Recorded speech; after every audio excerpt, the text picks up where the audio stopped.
மக்களே வணக்கம், நான் உங்கள் செஃப் சுகந்தன். அமெரிக்காவில் பயங்கரமான பனி, அதே நேரத்தில் பயங்கரமான குளிர். வெதர் பார்த்திங்கன்னா -10 போயிட்டுருக்குது இன்றைக்கி. இந்த மாதிரி இருக்கிற குளிரில் என்ன பண்ணலாம் அப்படின்னு யோசித்தோம் அப்படின்னா, நல்ல ஒரு சூடான, அதே நேரத்தில் ரொம்ப சுவையான, அதே நேரத்தில் ஒரு ஹெல்த்தியான ஒரு ரெசிபி பண்ணலாம் அப்படின்னு யோசித்தோம் அப்படின்னா, மதுரை சிக்கன் கறி அரவை மசாலா போட்டு நம்ம இன்றைக்கி பண்ண போகிறோம். என்ன தான் நம்ம ரெடிமேடில் மசாலா போட்டு கறி பண்ணாலும், தேங்காய் போட்டு ஒரு அரவை மசாலா போட்டு ஒரு கறி பண்ணுற டேஸ்ட்டு தனி தான் என்றைக்குமே. வாங்க, ரொம்ப டைம் வேஸ்ட் பண்ணாமல் போய் பார்த்துடலாம்.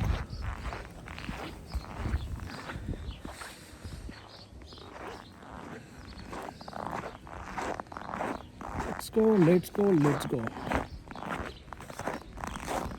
கடுமையான குளிரை தாண்டி வந்தாச்சு. Let's start. 1 டேபிள் ஸ்பூன் நல்லெண்ணெய், 2 டேபிள் ஸ்பூன் கொத்தமல்லி விதை, 2 பட்டை, 1 டீஸ்பூன் கருப்பு மிளகு, 1 டீஸ்பூன் சோம்பு, 7 லவங்கம், 6 பச்சை ஏலக்காய், 8 காய்ந்த சிகப்பு மிளகாய், 2 டீஸ்பூன் கசகசா சேர்த்துட்டு நல்லா பொன்னிறமாக வறுத்துக்கோங்க. அடுப்பை ஆஃப் பண்ணிவிட்டு துருகிய தேங்காய் ஒரு அரை மூடி அளவுக்கு துருகிய தேங்காய் சேர்த்துக்கோங்க. ஒரு பவுல்லையோ இல்லை பிளேட்லேயோ மாற்றிட்டு 2 கப் அளவுக்கு தண்ணி சேர்த்துட்டு சூடு நல்லா ஆறுனதுக்கப்புறம் ஒரு மிக்சியில் போட்டு இந்த மாதிரி நல்லா பேஸ்ட் பண்ணி எடுத்து தனியாக வச்சுக்கோங்க. அடுத்து கறி பண்ணுறதுக்கு 4 டேபிள் ஸ்பூன் நல்லெண்ணெய், 2 பிரியாணி இலை, 4 காய்ந்த சிகப்பு மிளகாய், கொஞ்சமாக கருவேப்பிள்ளை, 15 பல்லு பூண்டை நசுக்கி வச்சுருக்கேன், அதை சேர்த்துக்கலாம்.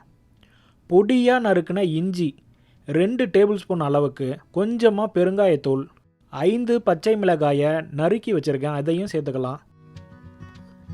3 பொடியாக நறுக்குன வெங்காயம் நல்லா கலரு மாறுற வரைக்கும் நல்லா வதக்கிக்கோங்க. 4 பொடியாக நறுக்குன தக்காளியை சேர்த்துட்டு தக்காளியெல்லாம் நல்லா மசிஞ்சு வர வரைக்கும் நல்லா கிண்டிக்கோங்க. அரை டீஸ்பூன் மஞ்சள் தூள், 1 கிலோ அளவுக்கு எலும்பு சிக்கனை இந்த மாதிரி வெட்டி வச்சுருக்கேன், இதை சேர்த்துக்கலாம்.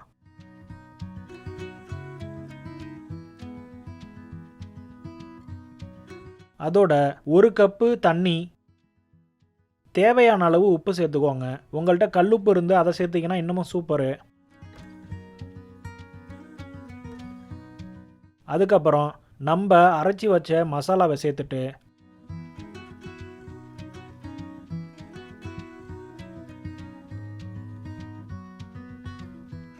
ஒரு மூடி போட்டு 20 நிமிஷம் மீடியம் ஃப்ளேமில் வேக விடுங்க. அந்த 20 நிமிஷத்துக்குள்ள அப்பப்போ இந்த மாதிரி மூடியை திறந்து கிண்டிக்கோங்க. அப்போ தான் அடிபிடிக்காமல் இருக்கும்.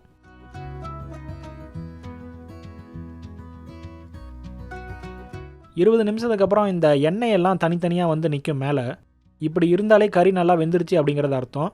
இருந்தாலும் நம்ம ஒரு டைம் செக் பண்ணிக்கணும் கறி நல்லா வெந்திருக்கா அப்படிங்கிறது.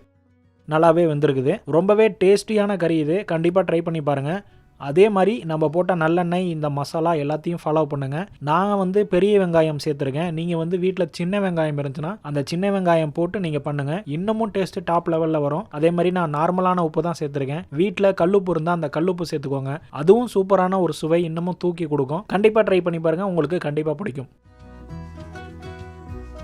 கொத்தமல்லியை மலைச்சாரல் மாதிரி போட்டு நமக்கு பிடிச்சமான சாதத்தில் போட்டு நல்லா என்ஜாய் பண்ணி சாப்பிட வேண்டியதான். இந்த வீடியோ உங்களுக்கு பிடிச்சிருந்துச்சுன்னா மறக்காமல் லைக் பண்ணுங்கள். உங்களுடைய குடும்பத்தாருக்கும் உங்களுடைய நண்பர்களுக்கும் இதை ஷேர் பண்ணுங்கள். சேனலை முதல்ல பார்க்குறவங்களா இருந்தீங்கன்னா சேனலை மறக்காமல் சப்ஸ்கிரைப் பண்ணிக்கோங்க. அதே நேரத்தில் அந்த பெல் ஐக்கானையும் கிளிக் பண்ணிக்கோங்க. ஹெல்த்தியாக சாப்பிடுங்க, ஹெல்த்தியாக இருங்க. நோயற்ற வாழ்வே குறைவற்ற செல்வம். மீண்டும் உங்களை அடுத்த வீடியோவில் சந்திக்கிறேன். அதுவரை உங்களிடமிருந்து விடைபெறுவது உங்கள் செஃப் சுகந்தன். தேங்க்யூ.